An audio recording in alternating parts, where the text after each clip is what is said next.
Bonjour les STMG, alors trois petits exercices sur l'étude de signes qui est important de connaître d'une fonction du second degré. Alors, le premier exercice, il est assez simple en fait, il vous donne un polynôme du second degré, une fonction du second degré qui est f de x qui vaut moins 5 facteur de x moins 4 facteur de x plus 11, voilà, et on veut déterminer ses racines, son signe, en fonction des valeurs de x, donc grosso modo son tableau de signes. Alors, on va déjà établir ses racines. F de x égale 0. Ça voudrait dire que moins 5 facteur de x moins 4 facteur de x plus 11, et ben ça, tout ça, ça vaut 0. Donc, tout ça, qu'est-ce que ça veut dire?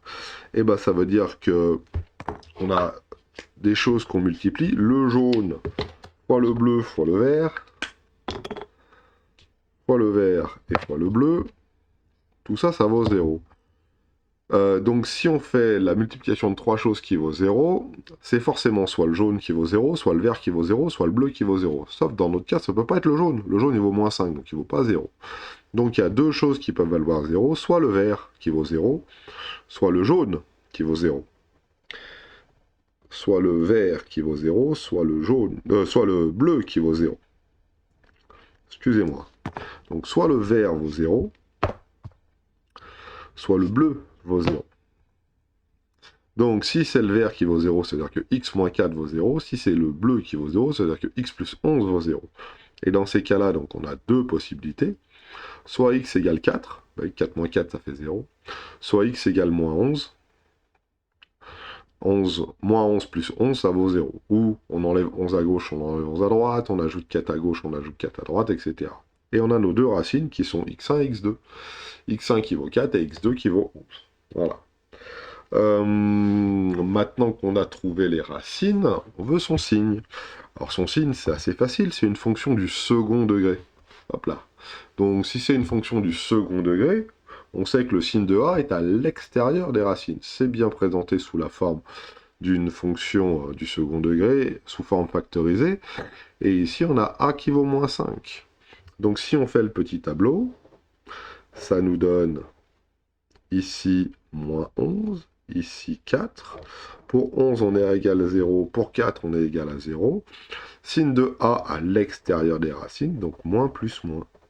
Alors comment je fais pour m'en souvenir du signe de a à l'extérieur des racines? Là, c'est pas bien dur. J'ai juste à essayer de me représenter la courbe dans la tête. Si a vaut moins 5 et qu'il est négatif, la courbe, elle a cette forme-là. Alors, j'ai plus la place pour le faire, mais je vais le faire ici. La courbe, elle va avoir cette forme-là. Et si elle a cette forme-là, ici, elle coupe à moins 11. Ici, elle coupe à 4. Donc, avant moins 11, elle est négative. Après 4, elle est négative. Et entre moins 11 et 4, elle est au-dessus du l'axe des abscisses, donc elle est plutôt positive. Donc, signe de A à l'extérieur des racines, c'est une vraie petite phrase qui va bien pour essayer de s'en souvenir de manière mémotechnique. Et on se rend vite compte que uniquement avec la représentation de la courbe, on arrive à retrouver le moins, le plus et le moins. Le signe de f de x. Voilà pour le 72, qui n'était pas très dur à proprement parler. Maintenant, pour le 73, c'est la même chose. On demande de résoudre 2 facteurs de x moins 8, facteur de x plus 9, supérieur à 0. Alors, on pourrait le faire de la même manière. 2 facteurs de x moins 8, facteur de x plus 9, ça, c'est une fonction du second degré avec a qui vaut 2, x1 qui vaut 8, x2 qui vaut moins 9. On est d'accord? Là, j'ai 8. 8 moins 8, ça fait 0. Moins 9 plus 9, ça fait 0. Et on peut, avec ce qu'on a appris dans le cours, dire assez rapidement que moins 9, 8, signe de a à l'extérieur des racines, plus, moins, plus, et f de x comme ça. Ok, ouais, plus, moins, plus. Alors, on essaye de ne pas se tromper. A égale 2, c'est positif, donc ça doit ressembler à ça. Donc ça va faire plus, moins et plus. Avec les petites couleurs. Plus, j'ai mis ça en vert. Moins, j'ai mis ça en jaune. Donc, moins, c'est ici. Voilà. Et plus, c'est là. Quick, quick. Quick, quick, quick, quick. Voilà. On est bon. Et maintenant, il faut résoudre. Donc, quand est-ce que ce truc-là est positif? Donc, 2 facteur de x moins 8 facteur de x plus 9 est positif lorsque j'ai deux possibilités. X compris entre moins l'infini et moins 9 et 8 plus l'infini. Donc on y va. Hein. Donc ça veut dire que X appartient à moins l'infini, moins 9. Et X appartient aussi, peut aussi appartenir à 8 plus l'infini. Bon, est-ce que je garde le crochet du 9 et le crochet du 8? Oui, parce que pour moins 9, ça vaut 0, pour 8, ça vaut 0, et on peut être égal à 0 vu que j'ai supérieur ou égal à 0. Comment ça s'écrit?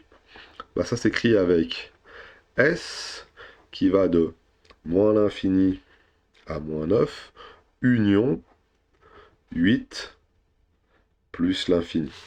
Voilà. Donc on peut avoir la solution directement comme ça, là, écrite avec une union des deux trucs. Hein.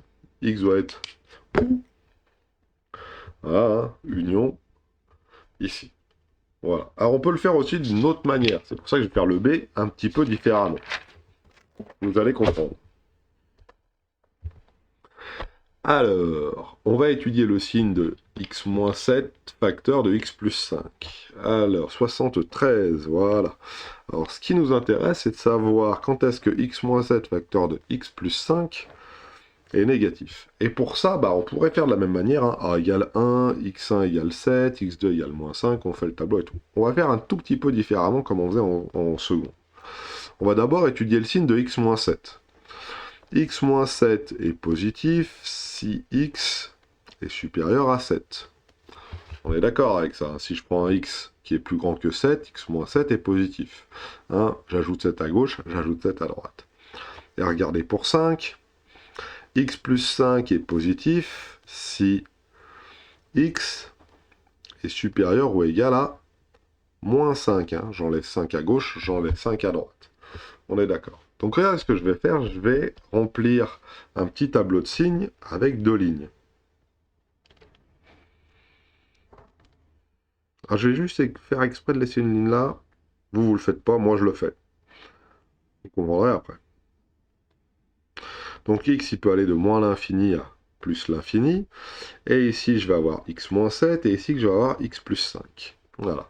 X moins 7 est positif si x est supérieur à 7. Donc je vais placer mon 7 ici. Si x est supérieur à 7, où est-ce que c'est? C'est là. C'est tous les nombres qui sont supérieurs à 7. Et j'ai dit que x moins 7, dans ces cas-là, était positif. Donc ici, paf, positif. Je fais pareil. Alors, s'il est positif à droite, là-bas, ici, vous doutez bien que c'est négatif. Maintenant, x plus 5 positif. Ça veut dire x supérieur à moins 5. Je place moins 5. Et je le place à gauche du 7. Hein. Pourquoi? Parce que moins 5, il est plus petit que le 7. X supérieur à moins 5, où est-ce que c'est? C'est tout ici. Tout ici, là, toute cette partie-là du tableau, c'est x qui est supérieur à moins 5. Et dans ces cas-là, x plus 5 est positif. Donc là, c'est positif. Là, c'est négatif. Voilà. Alors, regardez pas, il y a des signes qui apparaissent. Hein, là, c'est négatif. Hein. Voilà, négatif, négatif, négatif. Le papier n'est pas assez opaque. Ouais, voilà. Maintenant, qu'est-ce que c'est que f de x? F de x, ou le produit des deux, c'est quoi? C'est x moins 7, facteur de x plus 5. Voilà. Donc là, je connais la règle des signes. Donc je peux compléter mon tableau. Moins par moins, ici, ça va me faire des moins. Un moins par un truc nul, ça va faire un truc nul. Un moins par un plus, alors déjà, moins par moins, ça fait plus. Moins par plus, ça fait moins. Et 0 fois plus, ça fait 0. On se trompe vite, hein, vous avez vu, on peut très très vite se tromper, donc il faut se méfier. Plus par plus, ça fait plus. Voilà. Il faut rester concentré. Et moi, je veux savoir quand ce truc-là, il est négatif. Donc, quand est-ce que x moins 7 fois x plus 5 est négatif? Eh bien, il y a un seul endroit dans mon tableau où c'est négatif. C'est là. X moins 7 fois x plus 5 est bien négatif si x est compris entre moins 5 et 7. Donc ici, il faut x compris entre moins 5 et 7. Maintenant, comment je fais avec mes crochets? Est-ce que je prends mes 0 ou est-ce que je prends pas mes 0? Est-ce que je prends moins 5 et est-ce que je prends 7? Et bien là, c'est strictement inférieur à. Donc si c'est strictement inférieur à, on ne prend pas. Et là, on a la solution de notre inéquation ici, qui est x moins 7 fois x plus 5 négatif. Ça entraîne que x est compris entre moins 5 et 7. Alors pourquoi j'ai laissé une petite ligne au-dessus? Ben, j'ai fait exprès. Parce que là, il peut arriver une erreur que vous n'avez pas vue. Imaginez que devant, j'ai multiplié par moins 3. Là, c'est plus le produit de deux choses, c'est plus le produit de x-7 fois x plus 5, c'est bien x-7 fois x plus 5, mais on multiplie tout par moins 3. Donc dans mon tableau, il ne faudrait pas que j'oublie de mettre moins 3. Alors attention, hein, ce que je rajoute là, c'est pas dans l'énoncé, hein. C'est moi qui le rajoute. Hein. Okay. Et si j'ai un moins 3 ici, il faudrait que je mette des moins partout ici. Et ça changerait les signes ici. Ça ferait moins plus moins. Donc il faut se méfier. Okay. J'ai rajouté cette petite ligne histoire de vous dire attention, méfiez-vous. Hein. Ne faites pas uniquement que ce qu'il y a, que les deux parenthèses. Parce que des fois, bah, il y a un petit signe devant, un petit moins devant. Okay. Donc il faut se méfier. Donc moi, je vous invite à pas vous tromper. Alors moi, je barre exprès pour que ça reste juste. Hein. Quand même pas très beau là, mais quand même. Ok? Méfiez-vous bien de tout ça. Le 74 maintenant. Alors, je sais pas s'il est lu, je l'ai pas lu celui-là. Vérifier que 5 est une racine, factoriser blablabla, et résoudre l'inéquation. Oh là là là là, c'est pas évident ça. Ok, parce qu'il y a une chose qui va être un peu dure, c'est le fameux 5 là. Bon écoutez, on va essayer. Regardons un petit peu comment ça marche le 74. Donc première chose qu'il faut faire, vérifier que 5 est une racine du polynôme. Donc on va écrire f de x égale moins x2. Alors eux, ils n'ont pas appelé ça f de x. Moi, je préfère l'appeler f de x. Ça sera peut-être un peu plus simple à écrire. Voilà. Vérifier que 5 est bien une racine du polynôme. Donc calculons f de 5 pour voir ce que ça dit. Moins 5 au carré, plus 3 fois 5, plus 10. Alors attention, hein, moins 5 au carré, hein, c'est le 5 hein, qui est au carré. Hein. Donc ça fait 25, avec le moins devant, ça fait moins 25. Attention, je vais le réécrire encore une dernière fois, ça, parce que je l'ai écrit. Hein. C'est différent. Hein. Moins 5 au carré et moins 5 le tout au carré, il y a une petite différence entre les deux. Hein. Ça, c'est 5 au carré auquel on ajoute le moins devant, donc moins 25 ici. Et là, c'est moins 5 au carré, ça fait moins 5 fois moins 5, moins 5 fois moins 5, ça fait 25. Attention, hein, vous trompez pas, hein, vous trompez pas. Donc, on regarde si ça marche. Donc ça fait moins 25, ça fait 15, ça fait 10, ça fait 0. Donc on a une de nos racines, déjà, x1 égale 5. Une de mes racines, c'est 5. Le 5 ici, le 5 là. Maintenant, l'idée, c'est de savoir quelle était la valeur de A. Alors, parce qu'il faut factoriser. C'est une fonction du second degré, donc on doit pouvoir l'écrire. On devrait pouvoir l'écrire, x moins x1, x moins x2. Et ça tombe bien, on a déjà trouvé x1 qui vaut 5. Alors attention, le passage de là à là n'est pas tout le temps possible. Hein. Là, c'est possible, on a trouvé une racine. Donc, ici, on peut écrire x moins 5, facteur de x moins x2. On y est presque. Il manque la valeur de a et de x2. Ben, la valeur de a, elle est facile, regardez. La valeur de a, c'est celle qui multiplie le x2, je vous ai dit. Et ici, qu'est-ce qui multiplie le x2? Moins 1. Donc ici, moins 1. Voilà. Et maintenant, le but du jeu, ça va être de trouver notre fameux x2 ici. Et ça, pour le coup, ça va pas forcément être le plus facile. Alors, première chose qu'on va faire, on va peut-être essayer de développer tout ce bazar-là. Peut-être qu'avec un peu de chance, on va arriver à trouver notre valeur de x2. Alors, développons un peu tout. Je vais déjà développer là, avec mes petites flèches. Crac, crac, crac, crac. Donc je mets un moins 1 devant, celui-là il reste. X fois x, ça fait x2. X fois x2, ça fait moins x, x2. Moins 5 fois x, ça fait moins 5x. Et moins 5 fois x2, ça fait plus 5x2. Et je vous rappelle que nous, ce qu'on cherche, c'est x2. Hein. Okay. Donc si je finis, moins 1, bon on va peut-être... moins 1 fois x2, ça fait moins x2. Moins 1 fois xx2, ça fait plus x, x2. Moins 1 fois 5x, ça fait plus 5x. Et moins 1 ici, ça fait moins 5x2. Alors, tout ça dépend de x2. Donc là, j'ai que un x2. Tout ça, x au carré. Ici, j'ai que des x et des x2 et des x. Donc tout ça, ça dépend de x. Et là, il n'y a pas de x à l'intérieur. Hein. Il y a juste un moins 5 fois x2, notre racine. Alors regardez bien. Comment est-ce qu'elle écrit, moi, ma fonction f de x? Elle écrit comme ça. Elle vaut moins x2, donc je retrouve notre moins 1 x2, il n'y a pas de souci là-dessus. Ici, qu'est-ce qu'il me reste? Il me reste plus 3x, donc tout ça, c'est plus 3x. Ça dépend de x. Et de l'autre côté, j'ai plus 10. Donc on a moins 5x2 qui est égal à 10. Voilà ici. Et là, c'est facile à trouver x2. J'ai juste à diviser par moins 5 à gauche et à droite. Donc si je divise par moins 5 à gauche et à droite, ça me fait x2 qui vaut 10 sur moins 5. Et tout ça, ça vaut moins 2. Donc j'ai deux racines.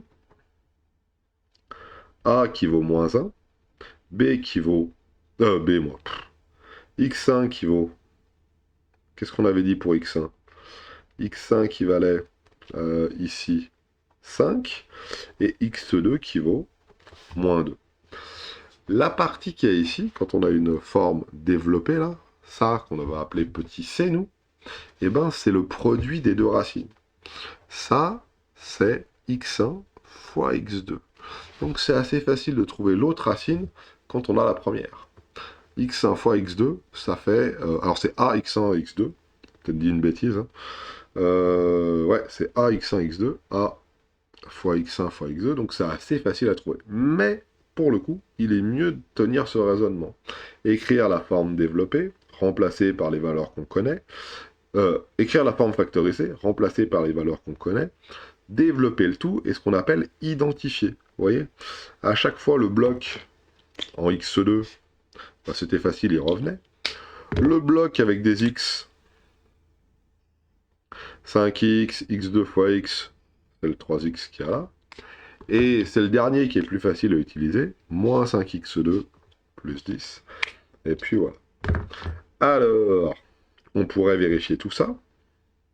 Alors attendez, il faut peut-être qu'on termine. Donc f de x est égal à moins 1 facteur de x moins 5 facteur de x moins moins 2, ça fait x plus 2. Donc si on regarde un petit peu à l'intérieur d'un logiciel de calcul formel, si ça c'est égal à ça, eh ben ça devrait nous dire oui.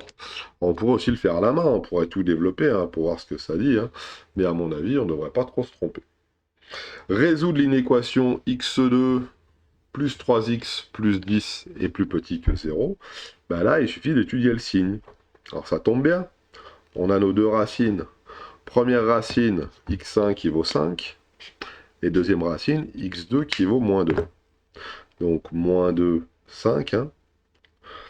Ici, f de x, et j'ai dit sin de a à l'extérieur des racines. Donc moins plus moins. Et oui, mon a est négatif, donc j'ai quelque chose qui ressemble à ça. Moins, moins et plus. Alors je vous le fais avec les couleurs. Plus vert ici, et moins jaune ici, ici. Et il a bien les branches vers le bas, car notre petit a, il est négatif. Donc maintenant, je veux savoir quand est-ce que c'est négatif. Et bien, f de x plus petit ou égal à 0, ça correspond aux deux intervalles jaunes, ça veut dire celui-ci et celui-ci. Et en effet, dans notre cas, ça nous donne moins l'infini, moins 2. Ah, est-ce que je prends le moins 2? Bah, c'est inférieur ou égal, donc oui, je le prends. Union, 5 plus l'infini. Est-ce que je prends le 5? Oui, c'est bien un inférieur ou égal. Donc les solutions qui nous ont été demandées, c'est les suivantes. Moins l'infini à moins 2 et 5 à plus l'infini. Alors, il y aurait moyen de faire, de vérifier, ou en tout cas de voir si on ne s'est pas trop trompé, c'est de prendre une valeur qui est située dans les intervalles où ça donne des négatifs, ou même des positifs, pour voir on s'est trompé ou pas. Par exemple, imaginons je prends 0. 0, c'est ici, entre moins 2 et 5. Donc ça va me donner quelque chose de positif. 0 moins 5, moins 5. 0 plus 2, 2. 2 fois moins 5, moins 10 avec un moins devant, ça fait un plus. Donc on a bien un plus ici. Je pourrais prendre une valeur qui est un petit peu au-dessus là, au-dessus de 5 par exemple, je pourrais prendre 10. 10 moins 5, ça fait 5. 10 plus 12, 10 plus 2, ça fait 12. 12 fois 5, ça fait 60. 60 avec un moins devant, ça fait quelque chose de négatif, moins 60. Je pourrais prendre un nombre négatif en dessous de 2, par exemple moins 5, pour voir si ça marche ou pas. Voilà. C'est pas une preuve, mais en tout cas, c'est une petite vérification, voir si on s'est trompé ou pas. Voilà pour le 74, et je crois qu'on est arrivé à la fin de cette vidéo, qui était, ma foi, assez longue, mais assez intense. Bonne journée à tous.